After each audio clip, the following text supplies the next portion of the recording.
আমি আজকে করব ইফতারের একটা আইটেম, ঝাল চন্দ্রপুলি। সেই জন্য আমি পুরটা আগেই তৈরি করে নিয়েছি। এই যে এখানে দেখো আমার পুরটা করা আছে।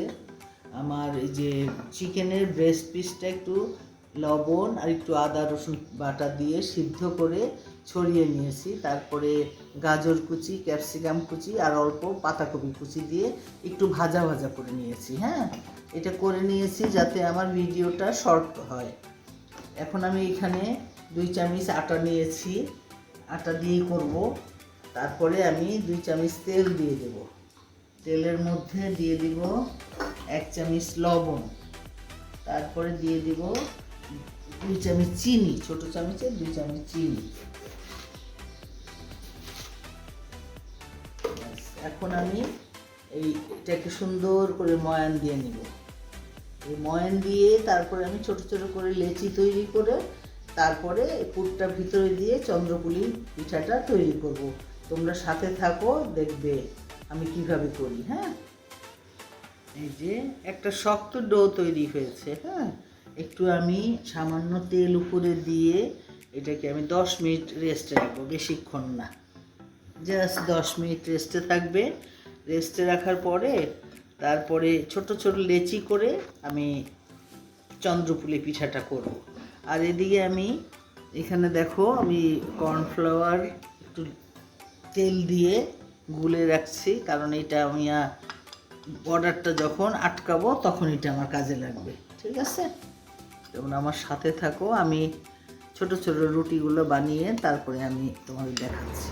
খুব একটা মোটাও করবো না, আবার খুব একটা পাতলাও করবো না, এই যে এরকম হবে, এরকম হবে। হ্যাঁ, তারপরে এটাকে আমি এখানে পুর করা আছে, পুরটা দিয়ে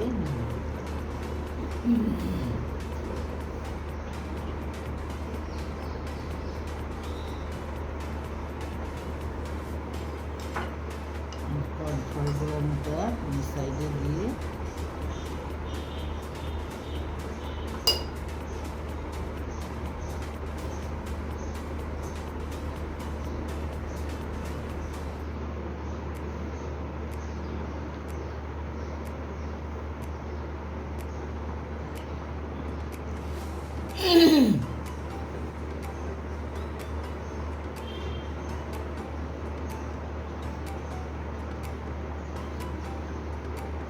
এইভাবে করে চন্দ্রপুলিগুলো করে একটু ডিজাইন করে দিলে ডাকতেও থাকবে, দেখতেও ভালো লাগবে।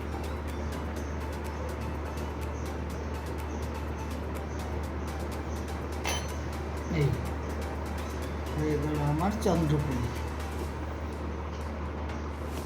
করে ফেলেছি। এটা আমি প্রিজার্ভ করবো ডিপ ফ্রিজে।